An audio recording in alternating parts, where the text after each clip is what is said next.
last time. Yes. Good. that Thank was- you, Penny. Yeah. No, we're picking up new skills and trying to make our way through all this. So let's see. Let's get started. And I have a little preamble anyway. Oh, Dick, are you going to say hello? Well, I guess yes. Since I managed to unmute my mic, and I had such an ostentatious introduction. So greetings, Earthlings, and now I'm just going to sit back and enjoy. All right, mute yourself, baby. I'll do it. All right. Well, everyone, thank you for joining us today for our second fashion focus Zoom. And actually, this was something that we had talked about, Effie and I had actually talked about, so it's lovely that she's with us at the beginning. Oh, Cindy's joining us. Hello, Cindy. We're just getting started. But one of the things we talked about was how to come in and talk about one of the areas that we don't get to share with folks all the time, and really talk about the background and the history of the collection, and also how it was built, as well as how do we and where do we take care of it? What is this mysterious thing called storage in the vault? So that's what we're going to do today. A couple of things before we get started. One is, besides thank you so much for joining us and taking time, is right now probably putting yourselves, you can put yourself on mute. We do have a couple things, and I do want to keep this informal. If you have a question, and you're used to this, there is a chat. See at the bottom here, there's a chat and you can type in a question. Sarah Hume, our curator, is going to help me monitor that. But you can also, wave your hand and unmute and ask a question, and we can, I can respond then. So we'll have questions along the way as well as at the end. Museum. So the term museum actually comes from a Greek term. I don't know Greek, but it's museion, which refers to the muses, the sources of inspiration, but also places of contemplation. And so through Greek and then into Roman times, museums were, with philosophers, were thought of as these places of where ideas were contemplated, thought about, argued about. It's really about the 15th century with especially someone like Lorenzo de' Medici in Florence, when the term museum, that house of inspiration, those muses, is associated with a collection. And then that's carried forward into what then becomes, in the 19th century, kind of people were collectors and cabinets of curiosities, then become these much more organized and formed into these things we know today as museums, which are, some of them were private, but then others were held in public trust for the whole community, that this sort of gathering of these objects, which are really the trackers of our humanity, the traces of where we've been and aspects of culture. I'm going to throw another term out here that now gets used for everything, which is curator. So yes, everybody curates their own shampoo right now and soaps, and it's that lingo is all over the place. Curator comes from a Latin word meaning to care for. And actually in Europe, the curator in a museum was often the person that was responsible for the physical, and sometimes it still is the person that's responsible for the physical care of the object, like our objects here. In the United States, that's usually been a collections manager or registrar. But from that caring for, the term evolved to be the specialists who were to care for the history, the knowledge, the context of what these objects are. And so we have someone like Sarah, who's a historian, who is the curator of the collection, and her role, and our role, is to working with a partner to care for the physical being, but it is about, and I always think of the curator as a facilitator. So how do you have this moment of have the discussion and the transfer and the relationship between the object, its history, its meaning, and the public, and in its context with exhibitions. So that's just a little language that often pops up with who we are. So how did we get here? Now, some of you I know are very familiar with the museum, so some of this may be a little bit of a repetition. And it's an interesting American story in terms of Kent State University, because we are here because of the generosity of two individuals, but the leadership of a university community, as well as the leadership, business leadership in Northeastern Ohio. But it really starts with the founding donors of the museum, Shannon Rogers and Jerry Silverman. And, you know, the brief history about Shannon and Jerry is Shannon actually there's an early connection to the university or to the museum, which is Shannon was a costume designer, and he did a couple things before he went off to serve the country in World War II. He did costumes for a Katharine Hepburn play on Broadway. So that's a kind of really nice connection to us, given that we have the Katharine Hepburn estate in our care. Then, because of that, his work there, Cecil B. DeMille hired Shannon to do the costumes for Cleopatra. So here, obviously, Shannon had a lot of training and talent, goes off to World War II, Europe, serves the country, comes back to New York looking for a job. And he finds a job on 7th Avenue.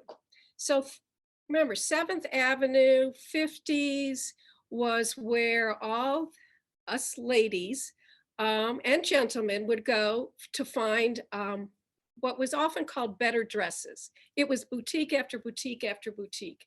And there was there were lots of different labels. And if you're into vintage clothing, and you'll find all these labels with these, and you'll go, I've never heard of this before. Well, it was just 7th Avenue was chock full of them.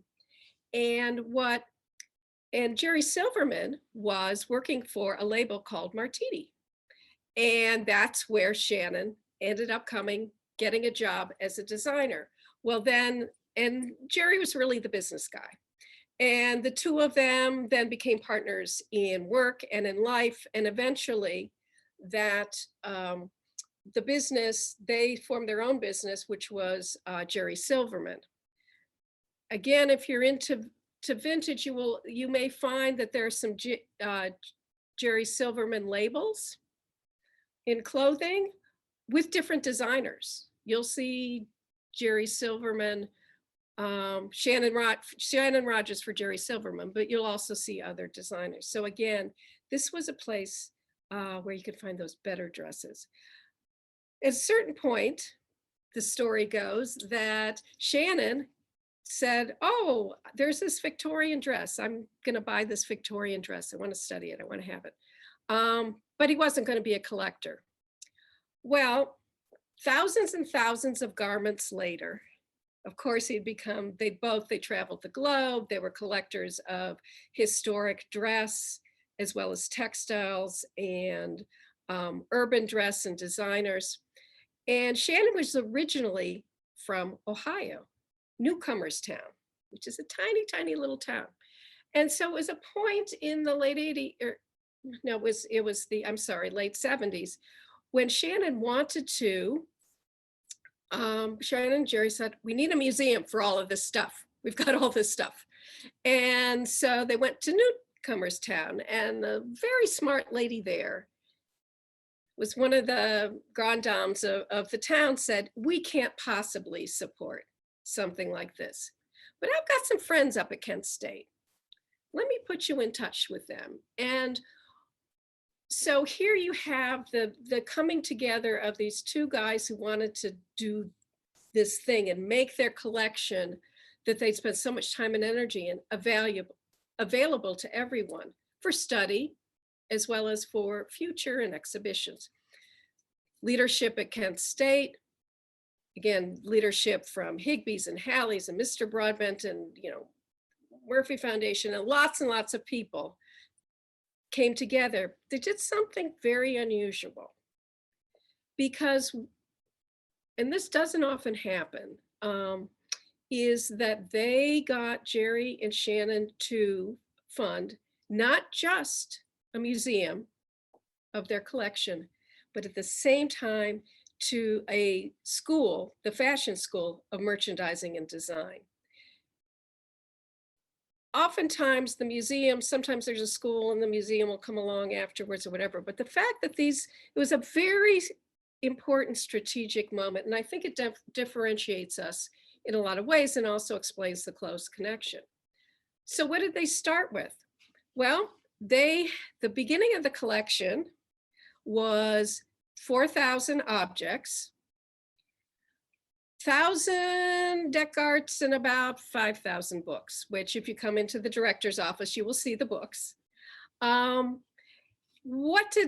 Okay, so that's a starting point. So what was included in that? And so what I'm going to do is show you some of the objects that came into the collection and how the collection was built. Let me take a pause right now and tell you where we are. So I said we started with 4,000 objects. We have over 28,000 now. I am standing in one of the storage areas. This storage area, and we tried this and it shouldn't make you too nauseous. So this is what happens during COVID. If I can't have somebody else in here with a camera, so bear with me. But what you see is where we have about 3,000 objects from the mid 20th century to the current day. This is just one of number of places throughout the building. What you see here is updated cabinets. So when they got the idea together, they were going to do this museum and a school. The building we're in, Rockwell Hall Library, was renovated. And part of that renovation was there were storage areas found throughout the building, and they were installed with the state of the art at that time. We worked with the Met Museum, the Costume Institute, to get what was the latest in storage. Well, 30 some years later, that's not the most updated storage. And so we have been in the process, and it's one of the reasons I wanted to share this with you, of upgrading the storage. Storage is really, in some ways, it's like the center heartbeat of collections, because this is our responsibility to make sure that everything is in good shape and taken care of for generations to come. What you see here is what you see in modern contemporary museums all over the globe, which is called compact storage. Why? It's got really nice cabinets. Why is it called compact? Well, because we don't have to have fixed aisles. I just have to turn this knob. I'm turning the knob. And I get a new aisle. Hopefully you can see that behind me. What that does is it means you can put a lot more objects in a place, and you can see behind me, you can see in all of those doors are lovely objects. Everything in here, which is the 20th century, as I said, mid 20th century, is arranged by designer. Like right here, we're looking at Dior. to Periel's, alphabetical. And it helps us, again, all the lights are usually off. It's humidity, temperature controlled. And as you can see, because there are closed doors, the dust is kept to a minimum. We are in the process, as we speak, I think there are guys up on the second floor. We've got another storage area, which is going to have the, Sarah, it's really 19th century garments upstairs. And they're going to be, we've got the old cabinets in there.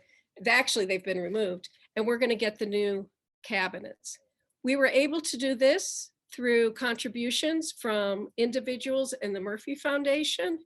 And upstairs, we're able to start that because we got a big grant from the Institute of Museum and Library Services, which was really grand for us. So that's what this physical space is like. And I will say that on days when there've been one too many Zoom meetings, it's fun to come down, open up a door, and see something new and different. So let me show you some of those things you can find here. I mentioned that Shannon was a designer. And so what you're seeing here is one of Shannon's designs from the 60s. It's a lovely day dress made out of linen with the wonderful design on there. So this was very typical of Shannon's work. Now, how do we keep track of all of this stuff? So if you don't know this already, this will help you be a sleuth in any museum you go into. So when these objects came into the collection, when anything is formally entered into, it's called an accession process. And when it comes in and we agree, yes, we're going to take this and we're going to save it for prosperity, we need to tag them and we need to have a numbering system. This is a universal numbering system, which for us, we've got, with clothing, we've got in two places. There's a sewn in tag here, and then there's a little handwritten tag, which I know you can't see, but believe me, it's a tag with writing on it. And what we do when it comes into the collection, you'll see four numbers first. That's the year it came in. So if you're in the museum and you see 1983, you know, oh, that was one of the first years that the museum accepted gifts.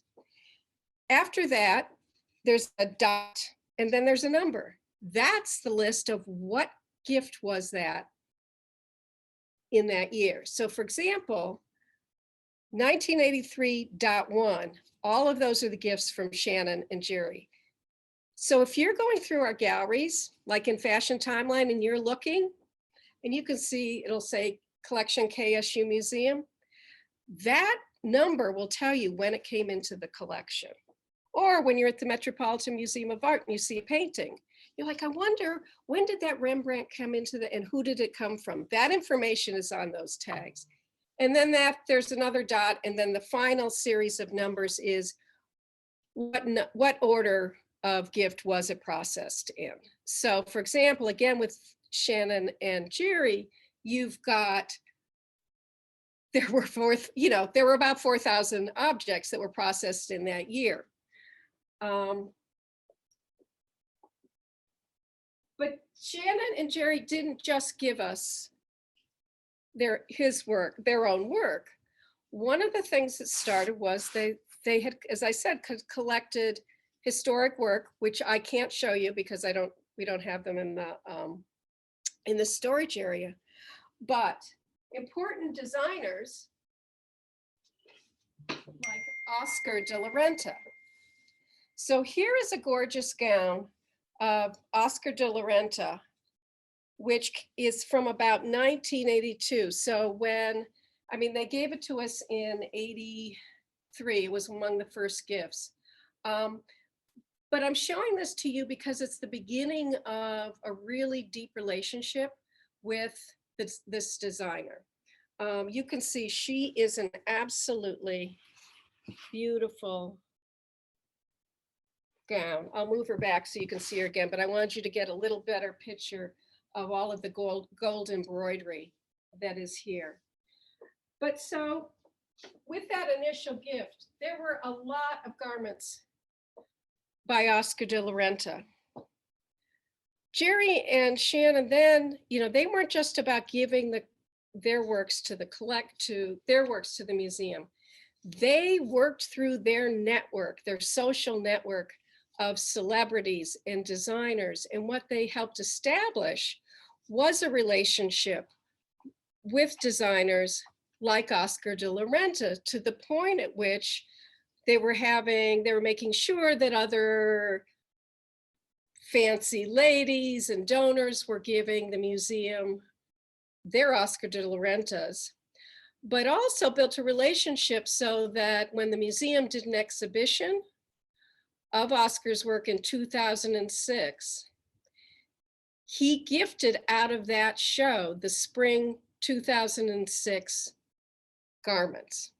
So these are haute couture, and she's a little heavier here, I'm gonna do this, because if I knock one of these over, I'll be in real trouble. But what you see in our beige lady here is this gorgeous, it's lace over silk with a little cashmere top on it. This is from the 2006 show. So you can start to see the story of the collection is really about all of these relationships. So as I was saying, so part of what Shannon and Jerry were so great about was connecting us to not just celebrities. So if you go through culture, counterculture, you will see the garments from, Kitty Hart Carlisle and Dinah Shore, but really important philanthropists. And I wanted to show you, I know she's going to be a little hard to see. We'll get to see her when also we do the, hopefully, when I do the Chanel exhibition from the spring. But there is a woman, actually she's still alive, she's in her 90s, Mrs.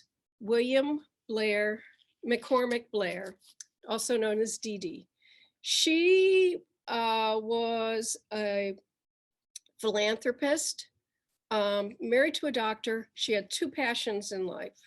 One was medical advancements and fundraising for that. She was among the first and leading fundraisers around HIV/AIDS research. She did this globally. So that was her passion. And the other was couture clothing. And she had very particular tastes. And Chanel was one of her favorites. And what we have, I'm gonna unbutton her for a minute, is a Chanel evening gown. So what Mrs. Blair would do is she would literally go to, this is from spring '89 couture show. She'd go to the show, and then afterwards you go to the maison, the house. And what's nice is we also have documentation of, she would see the different clothes, and the clothes had different numbers. And then oftentimes she would make changes or decisions about material, or no, this coat needs to be shorter or longer. And we have some of those notes. But this is a beautiful, beautiful Chanel. And if you know anything about Chanel, can you see, Sarah, you can see the chain? So there are many vocabulary, many elements that are quintessentially Chanel. And when she early on inserted the chain, which is then continued with Karl Lagerfeld. Obviously, Mrs. Blair bought this from the time when Lagerfeld was head of Chanel. But it provides a weight and a sway that is very different than if it wasn't there. Also, this entire dress is, and I know we tried this before, the most exquisite silk or lace which is also incredibly characteristic. Now, Mrs. Blair, you will see her donations at the Met, the Costume Institute at the Met, and we have a number of pieces that were donated by her over a course of years. So there was a really great relationship. And I tell you these little stories because the quality of what we have at this museum is spectacular. I also wanted to show you some fun things that it's not just fancy dresses, although I'm going to bring one. So also over the years, there are other designers that we have a lot of depth in. And Balenciaga, we have a lot of really gorgeous Balenciaga coats. This is a short coat. You can see there's the little looped fringe on the bottom. And my favorite are the little chain buttons. And I know this is probably hard to see. Sarah, how am I doing? Okay. It looks good. You can see it. Okay. Those are all chains that are wound around there. And Balenciaga, whose construction, and I mean, this is tweed.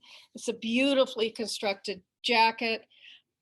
These are the types of things that our students are able to look at and study, just like they can learn about the Chanel construction, which is so iconic and really transformational. And then we also just have some really beautiful things, like this is also Balenciaga. I'm going to move her back here. Well, actually, first I'm going to show you her buttons. I was having a button moment when I was pulling these. So this is a silk evening coat. Yes, we used to wear evening coats over our fancy dresses. And these are little sort of lumps of beads, I don't know if you can see, that are just exquisite over this ivory silk with embossed roses. It's very simple. The seaming is quite beautiful. Now, if I put her back here, I think you can get an idea of just how simple and elegant she is. So that is a range of the types of things that came into the collection. So it wasn't just at the beginning. It was, you know, through the years, we've had great gifts. And as I mentioned earlier, I think one of the most significant gifts was the Catherine Hepburn estate, which we are so pleased to have. So let me show you, because you want to see how the little door works. Before I go to the next part, I want to show you, I'm going to step away for a minute.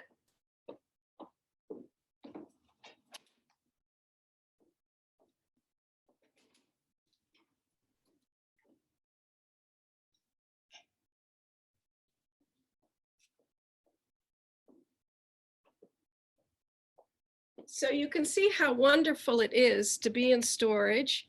As I said, everything is listed alphabetical. This is a beautiful Dior from, I'm hoping, 1976. It is a gorgeous long gown and coat. We have many of these. Spectacular. Again, some more fun buttons for all of you who are looking.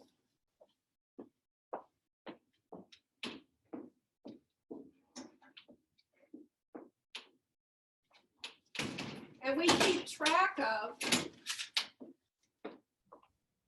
so everything is tracked by that little accession number. That's how we find it in our database. We also have lists that go into the doors so we can double check.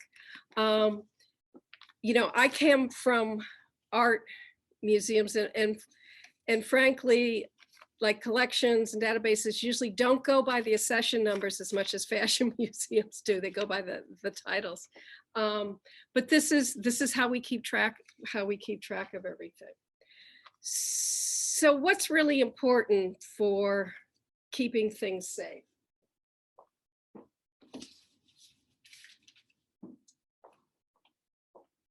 As you know, on staff, we have a collections manager. We do not have the people who are the ones, and you might have attended some of our previous conversations with conservators, the people that actually can understand down to the molecular textile level of what a garment needs, how it can be repaired or not repaired. Those are things that we do with people that we bring in from the outside. We don't have someone on staff who's a conservator. But we have such a skilled staff that we've, there are basic guidelines that we know done over the course of the years. Like right now, Sarah and Joanne and Jean Druzado are going through those 19th century garments to see which ones are still in great condition, which are invaluable for the collection, and are there any pieces we need to deaccession. So that's one of the, deaccessioning is the formal process of saying this isn't going to be held by the museum anymore. And there's a whole list of guidelines, what you have to do, why you have, how you do that, and verify it. You can, if a garment that you deaccession, let's say we had 2 of these gorgeous Chanel suits. Well, I wouldn't want to get rid of them, one of them anyway, but let's say we did. We could, if we had 2 duplicates, both of same quality, we could sell, and then those dollars go into a fund, which then allows us to buy a different Chanel or a different object for the collection. And right now we are hoping to expand to have more contemporary objects. But going back to the sort of the care of the physical object, everything I've shown you is on a hanger because it's sturdy enough to hang. In these cabinets, there are also shelves. So very heavily beaded, very fragile materials always lay down. There's a really early gorgeous Chanel dress that's made all out of fringe, and it's tightly in a box. And we have boxes that are special boxes that those things often go in. So not everything is hanging. It's just if it's able to stand that. One of the tips that you can use in your own closet is always trust your nose. One of the things, especially in 20th and 21st century, that we have to be very careful about is man-made materials, especially plastics, which, depending on how they were made, tend to break down. And when a plastic, depending on what it is, breaks down, it off-gasses. You can smell it. And that off-gassing is not good for humans, and it's certainly not good for the other garments that may be in a closet with it. And it means that the materials are starting to degrade. You need to remove that. We've had to do that a couple times. So if you go in your closet, you open up an old purse box or something, and it smells a little, you'll know it. It's a little acrid smelling. I bet you if you look, there's probably broken pieces of either rubber or plastic. Remove it. You're probably going to have to get rid of it. But it's something we need to be really careful and vigilant about all the time. We also know that over time, when a garment's been hanging, we have to look and make sure that, especially in the places where garments are have had the most wear and tear when they were being worn, to make sure that they can still be able to be stored in that way.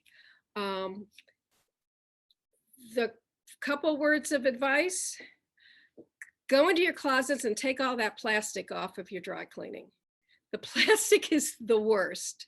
And if you can get your dry cleaner to not give you plastic, please do it. Your garment should be either no bags or cotton bags. I mean, because again, this is kind of the cheapest plastic, and it doesn't allow anything to breathe, and it is not good for a whole range of materials. Do that. Okay, we could have a joke about wire hangers. And I would suggest that, yes, we can say no more wire hangers. Actually, plastic hangers, they're, one of the big conservation institutes recently did some studies on plastic hangers. Most of these are pretty stable, but if you really want to be kind in all of these dresses, all you have to do is you could take a plastic and just cover it. And you just have to cut out. This is the DIY part of the talk. You just have to, and we have some wonderful volunteers when we could have volunteers. You measure your half moons, you sew it up, turn it inside out, put it over the hanger, and then these are just all stitched. And you're putting some padding in here as well. And that will keep, whether it's the shoulders, it'll keep your garments very happy and able to hang for a long period of time. No plastic, use your nose, padded hangers, and light. I mean, light and constant temperature are low light and as much constant humidity and temperature as possible. And now you've been so patient. I'm going to end with one. I'm going to make you a little dizzy. And if I lose you, I am sorry. Because I want to show you sort of one of the queens in the collection, in case you haven't seen her. And she's also, sometimes, we've got two. Sometimes the dresses are constructed so that you really, or the garments, you really need to keep them on a mannequin. And what we have here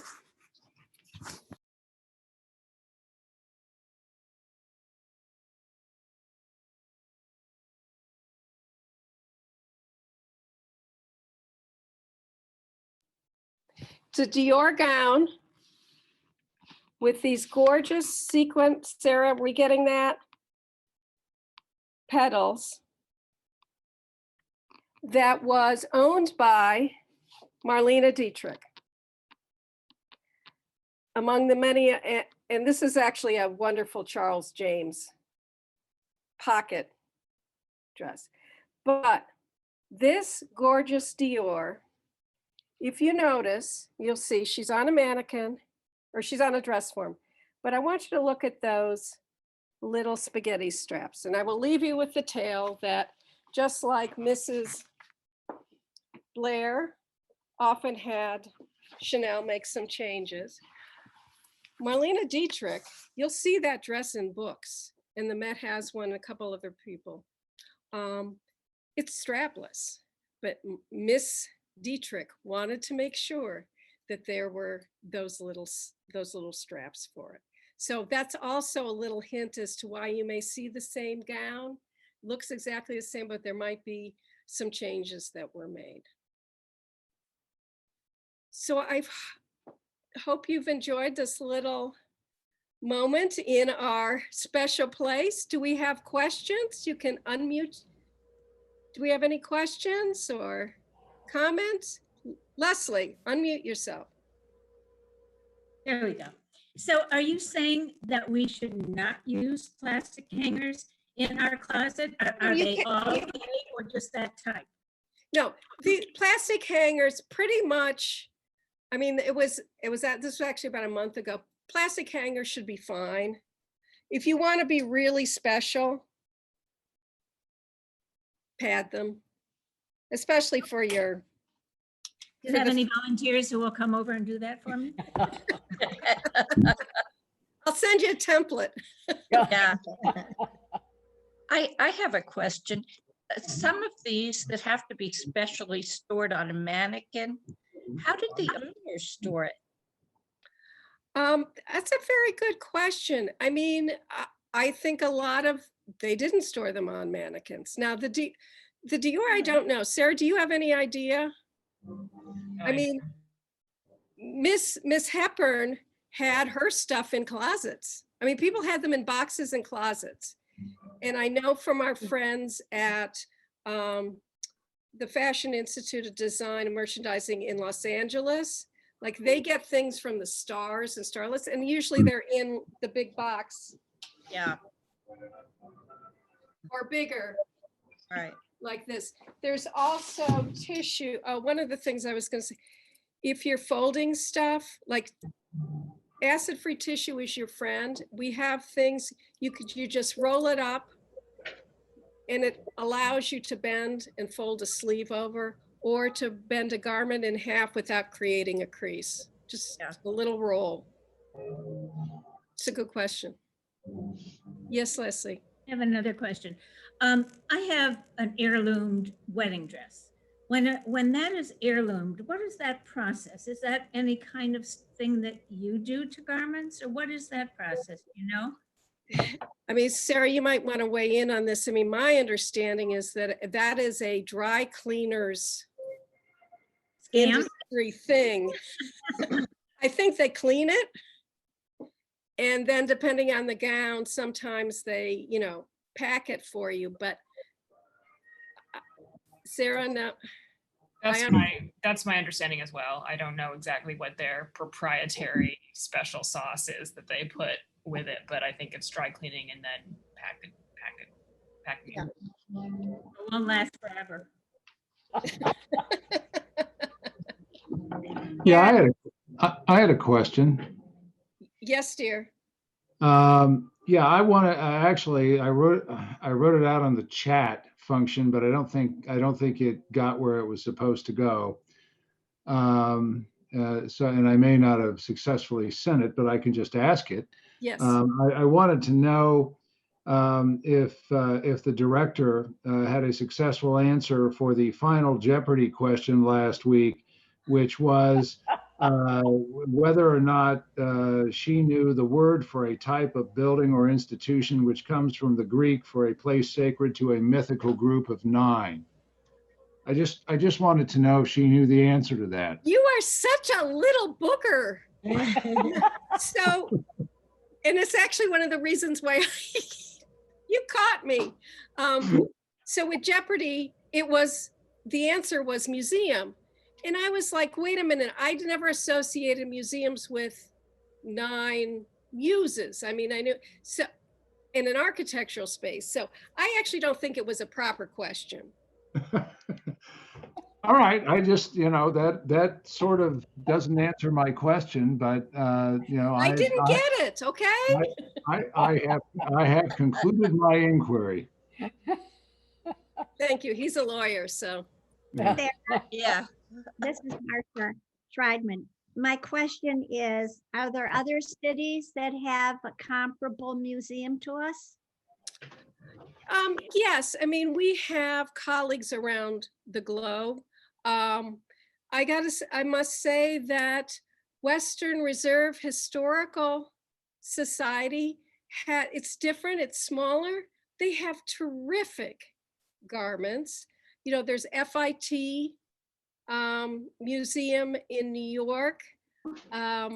They have access to more designers. We have more historic garments. We like to play above we like to say we're as good as, the V&A and, but I think, Sarah, who else would you, SCAD in, SCAD, FIDM has a collection in LA. Phoenix Museum of Art actually has a fabulous costume collection. So San Francisco DeYoung has a great program. Philadelphia has a collection. Doesn't Right. the Metropolitan Museum have a collection too? Yeah, the Costume Institute is Yeah, yeah, the costume. the best.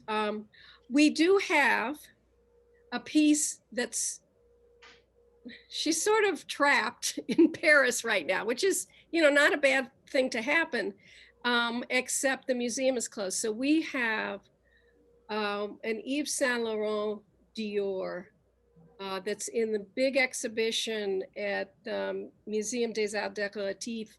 It's about Harper's Bazaar and advertising, and so they've got the garment and the advertising.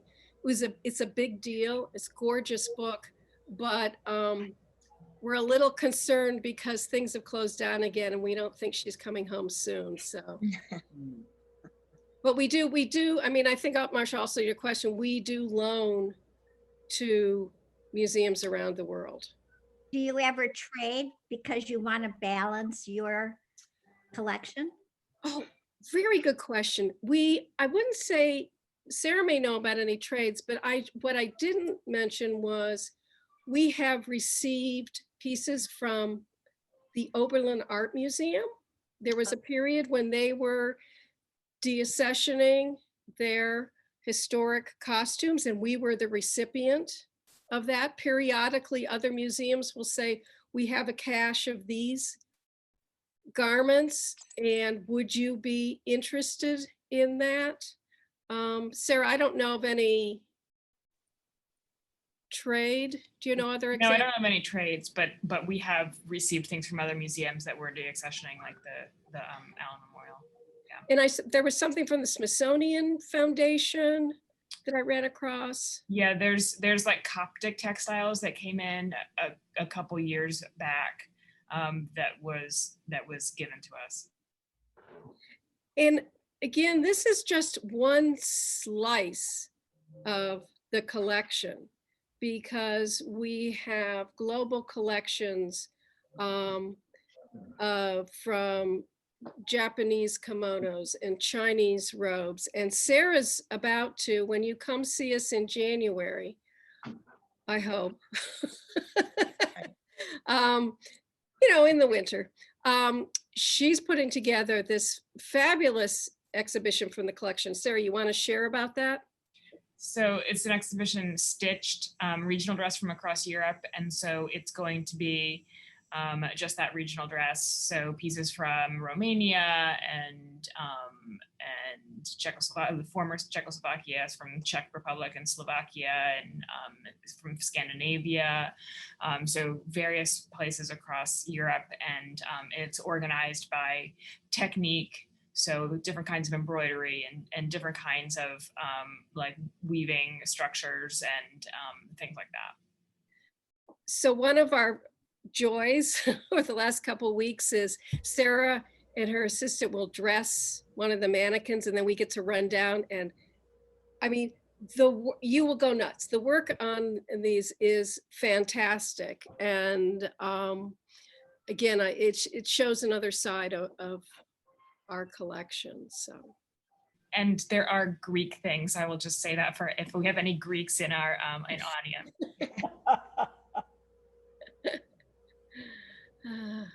How did Yes. you end up with the Catherine Hepburn collection? That was opportunity and a lot of hard work by Jean Druzideau. Those who were here, Effie and Sarah, you might have better detail, but in her estate, she wanted the collection to go to an educational institution. She had started collecting from the plays, starting in 36 through her entire career, films, Broadway, TV, and she would either purchase or would get the pieces after the production. She wanted them to go to an educational institution. I would guess that it was kind of shopped about, but we came out on top. Sarah, is there any? No, I don't know all the secrets. I think it was actually a fait accompli by the time I started, but yeah, so they needed to go to an educational institution, and it falls into kind of an interesting category because they're costumes rather than historic dress, and there's a lot of institutions that have historic dress, and there's fewer that collect, you know, Hollywood costumes. It's kind of a strange category of thing. So that sort of fit into who we were, given our origins with Shannon Rogers that, you know, Sarah's already talked about. So that's why it worked really well. And we have a great theater program Yes. Yes. here, and we have terrific staff of designers. So Right. so that made sense. That works in. Yes, yes, of course. If there was, is there a designer that you do not have a sample of that you would just sell the whole museum to get one of? Is there, do you covet a particular or several designers that there are no examples of? Okay, I'm going to give two. Sarah would probably have a different answer, but Alexander McQueen by Alexander McQueen. And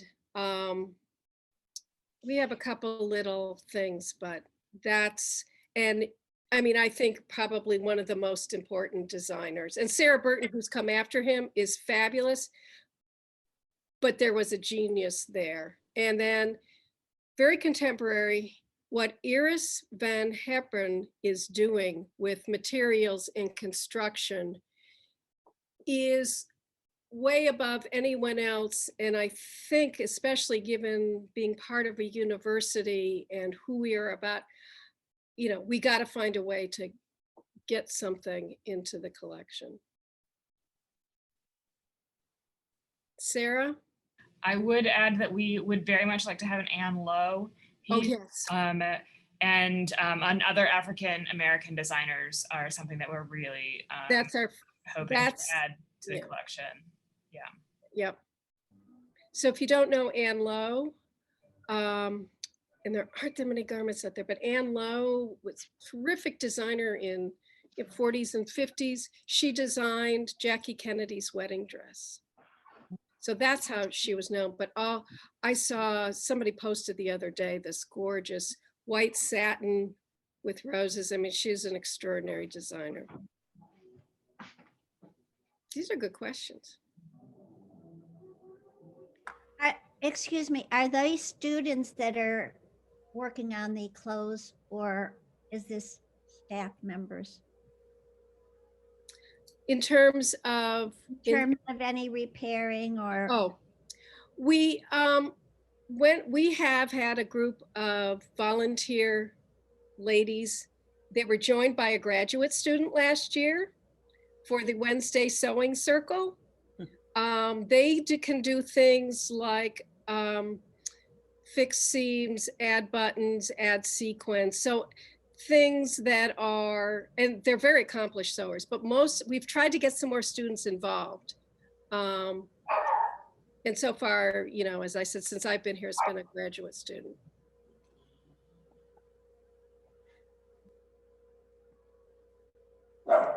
You are so wonderful to join us. You know, we do this hour by hour in terms of being open, but we are open if you feel, and we're being very safe, limiting the number of people with masks, social distance. Just check online, and we would love to see you when you feel comfortable to come and visit us. We've got some great shows. In the meantime, let us know what you thought about this talk, and we'll continue to improve our virtual programs.